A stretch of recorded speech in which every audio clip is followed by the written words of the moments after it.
And now, the best 60-ish seconds of your week. Last week, we talked about the gigantic $1.9 trillion quote-unquote COVID relief package foisted upon the American people by the Democrats in Congress. And we noted two things. One, a no tax cut clause in there, which means that states can't cut people's taxes if they're accepting this money. And two, I asked the logical question, which is, who's going to pay for the nearly $6 trillion that have thus far been appropriated for COVID relief through a variety of packages?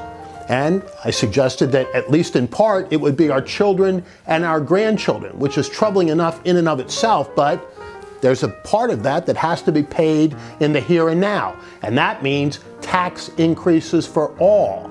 And Joe Biden came out with a statement this week that really should have shocked people. Now, I hate the word lie in the political world because so often differences of opinion are described as lies when they're not really lies, they're simply differences of opinion. But how can you escape using that word when you hear the clear words of Joe Biden, not only spoken, but also written? So it wasn't a situation where, oh, I misspoke, where he told the American people during the campaign that nobody making under $400,000 would see a tax increase under his plan. Now we're told, oh, we didn't really mean any person, we meant any family, so you can cut that number in half, and mark my words, there will be further cuts beyond that. Because every time we hear tax the rich, the middle class better hold on to their wallets, because eventually they are the people who end up paying the lion's share.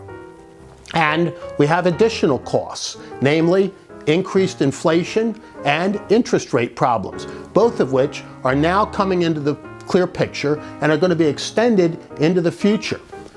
And the markets also reacted. The day that President Biden made that statement, they tumbled. The NASDAQ down roughly 400 points, and the S&P looking to end the week in its first losing one in quite a while. So there is a clear message. We also got some good news from President Biden this week, namely that the vaccine schedule is way ahead of what he proposed. He's been able to hit the 100 million mark within 58 days as opposed to the 100 that he talked about, which bluntly is good news for America. I mean, we've got to celebrate this no matter who's the president, but what does Joe Biden do? He immediately pivots back to campaign rhetoric. The guy that's talked so much about unity can't resist taking a swipe at President Trump and saying that he inherited a mess and all this and that. What he inherited was a miracle. The fact that the Operation Warp Speed had been able to create a vaccine in roughly 9 months when it normally would have taken 4 years or more is nothing short of miraculous. Without Operation Warp Speed, there would have been no vaccines to administer. And the Trump administration had put in place the rollout based on roughly 1 million per day, which would have equated to 100 million within 100 days. But they were ahead of schedule too. On the day that Joe Biden took office, there were roughly 1.5 million vaccines administered. So it was really a continuation, which they should be praised for, of the Trump plan. And so to trash President Trump's administration not only was completely devoid of any facts, but didn't do anything for the unity that so many Americans seek and which Joe Biden constantly talks about. And finally, he then turned very dark, and you wonder why. I mean, there's light at the end of the tunnel, and we ought to be getting away from these lockdowns and shutdowns, which were of questionable validity in many respects. We ought to have kids back in school. We should have had it a long time ago. And to be told that we're going to have permission to have 4th of July celebrations and whatnot really misses the mark. Now's the opportunity for everybody to get a vaccine within the relatively short-term future and to return to normal. Not some new normal, but real normal. Let's hope we can get there quickly. And meanwhile, back in the swamp, they're talking about changing the Senate rules with respect to the filibuster. The filibuster has been an important American institution for a long time to protect the rights of the minority in the legislative process. And now Joe Biden, who wouldn't tell us during the election campaign how he felt about this issue, is saying, oh yeah, we could change the rules. You know, these are the same Democrats that changed the rules on judges and then rued the day that they had actually done it.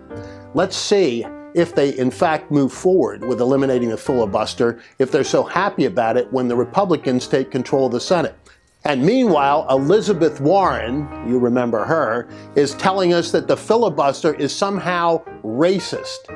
You know, it's really amazing that the default position of the left is that anything they don't like is racist. Anytime they can't win the argument on logic and facts, they revert to saying, oh, it must be racist. I mean, this is the stuff that causes middle America to just scratch their heads. There's no truth to it whatsoever, and we ought to be discussing and debating the filibuster on its merits, because on its merits, it survives. And finally, you will notice by my tie, my Villanova tie, that the big dance has begun. The Friday night games obviously will be over by the time we watch this. Hopefully the Wildcats will have gotten through, but whoever you're watching, isn't this really the best time of year? It's great for everybody. Enjoy your team and its run and enjoy the tournament. It's going to be great to watch to the conclusion. And finally, on a sad note, we note the passing this week of a famous Pennsylvania lawyer, a great man and a great mind. John M. Elliott left us this past week.